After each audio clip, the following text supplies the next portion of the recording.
Hello நண்பர்களே, வணக்கம். நான் உங்கள் பிரியா. நம்ம இன்றைக்கி பார்க்க போகிற பதிவு என்ன அப்படின்னு பார்த்தீங்கன்னா, வரக்கூடிய டிசம்பர் 13ஆம் தேதி நம்மளுக்கு கார்த்திகை தீபம் வருதுங்க.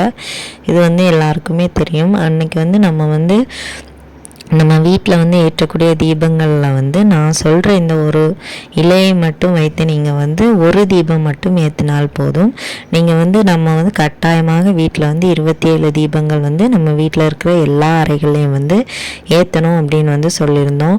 எல்லா அறைகளும், அப்புறம் மொட்டை மாடி, நம்ம எங்கெங்கே அறைகள் இருக்குதோ, பாத்ரூமு, கிச்சனு, ஹாலு, இருக்கிற ரூம் எல்லாமே, முற்றம், அப்புறம் படிக்கட்டுகள் இருந்ததுன்னா அங்கேயும் ஏற்றணும். அப்படி சேர்த்து மொத்தம் 27 விளக்குகள் ஏற்றிருக்கணும். அதுக்கப்புறம் அதிகபட்சமாக எத்தனை விளக்கு வேணாலும் ஏற்றலாம்னு சொல்லியிருந்தோம். ஸோ அந்த விளக்கில் நான் சொல்லக்கூடிய இந்த ஒரே ஒரு இலையை மட்டும் சேர்த்தீங்க அப்படின்னா கட்டாயமாக உங்களுக்கு இருக்கக்கூடிய அந்த பண பிரச்சனைகள் தீரும். கடன் இருந்தாலும் தீரும். வீட்டில் ஒரு லக்ஷ்மி கடாட்சம் உருவாகும். லக்ஷ்மி கடாட்சம் இருந்தாலே அந்த வீட்டில் எந்த விதமான சண்டை சச்சரவுகளும் வராது. வீட்டில் இருக்கிறவங்களுக்குள்ள ஒற்றுமை மேம்படும். இதுக்காகலாம் நம்ம இந்த ஒரு இதை செஞ்சோம் அப்படின்னா கண்டிப்பாக நம்மளுக்கு நம்மளோட வேண்டுதல்களும் பண கஷ்டங்களும் நம்மளோட மன கஷ்டங்களும் கூட குறைவதற்கு வாய்ப்புகள் அதிகம். ஸோ நம்மளுக்கு இந்த கார்த்திகை தீபம் நம்ம சிவபெருமானுக்காக வழிபாடு செய்யக்கூடிய நாள் தான். அன்னைக்கு கிருத்திகை நட்சத்திரமும் வரதுனால முருகப்பெருமானையும் சேர்த்து வழிபடுவோம். எல்லா கஷ்டங்களுக்கும் எல்லா தெய்வங்களையும் வழிபடுவதை விட முருகப்பெருமானை வழிபட்டோம் அப்படின்னா எல்லா கஷ்டமும் சேர்ந்து சீக்கிரமாக தீரும் அப்படின்னு சொல்லப்படுது. ஸோ நீங்கள் அன்னைக்கு சிவபெருமானுக்கும் வழிபாடு செய்யலாம், முருகப்பெருமானுக்கும் வழிபாடு செய்யலாம். மாலைகள், பூக்கள்லாம் கொண்டு சிவபெருமானையும் அலங்காரம் செய்து முருகப்பெருமானையும் அலங்காரம் செய்து கொள்ளுங்கள். அதுக்கப்புறமா நீங்கள் எத்தனை தீபம் வேணாலும் ஏற்றிக்கோங்க. குறைந்தபட்சம் 27 தீபங்களுக்கு மேலே ஏற்றணும்.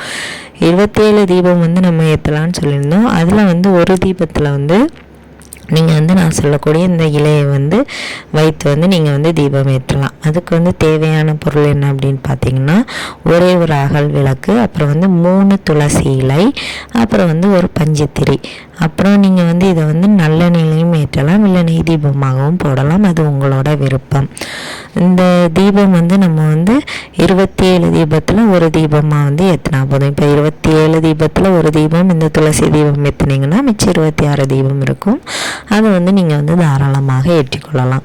இது எதற்காகனா, நம்மளுக்கு எல்லாருக்குமே தெரியும், துளசி செடியில் லட்சுமி தேவி வாசம் செய்கிறாங்க. அதே மாதிரி பெருமாளுக்கும் ஹனுமானுக்கும் உரியது இந்த துளசி செடி. ஸோ இது நம்ம இந்த விளக்கில் வைத்து ஏற்றும் போது நம்மளுக்கு இருக்கக்கூடிய அந்த பண கஷ்டங்களும் தீர்ந்து நம்ம வீட்டில் ஒரு லக்ஷ்மி கடாட்சம் வரும் அப்படின்னு நீங்கள் இந்த இலையை போட்டு தீபம் ஏற்றுவதற்கு முன்னாடி மனசுக்குள்ள ஓம் லட்சுமி தாயாரே போற்றி போற்றி அதை மட்டும் ஒரு 6 முறை சொல்லிட்டு அதுக்கப்புறமா இந்த தீபத்தை நீங்கள் ஏற்றிக்கோங்க. நம்மளுக்கு நாளைக்கு வியாழக்கிழமை பரணி தீபம் ஏற்றக்கூடிய நாள். அப்புறம் 13ஆம் தேதி நம்ம கார்த்திகை தீபம் சிவபெருமானுக்கும் முருகனுக்கும் சேர்த்து ஏற்றுவோம். அப்புறம் சனிக்கிழமை நம்மளுக்கு பௌர்ணமிக்கும் நிறைய பேர் வீட்டில் தீபம் ஏற்றுவாங்க. அப்புறம் நம்ம கார்த்திகை மாதம் நம்மளுக்கு இந்த கார்த்திகை தீப திருநாளில் என்ன மாதிரியான நெய்வேத்தியங்கள்லாம் செய்து வைக்கலாம் அப்படின்னு பார்த்தீங்கன்னா, பொரி, கடலை, அப்புறம் இந்த சர்க்கரை இதெல்லாம் சேர்த்து உருண்டை மாதிரி பிடிச்சி வைக்கலாம், இல்லை தனித்தனியாகவும் வைக்கலாம். இது ரொம்பவும் சிறப்பு அன்னைக்கு கார்த்திகை மாதம் வைக்கக்கூடியது. நீங்கள் ஒரு சில பேர் வீட்டில் இந்த பலகாரம்லாம் செஞ்சு வைப்பாங்க. ஒரு சில வீட்டில் கொழுக்கட்டையெல்லாம், எங்கள் ஊர் சைடு கொழுக்கட்டையெல்லாம் செஞ்சு வைப்பாங்க. ஸோ உங்கள் ஊரில் என்ன ஸ்பெஷலோ அதை நீங்கள் நெய்வேத்தியமாக செஞ்சு வச்சுக்கலாம்.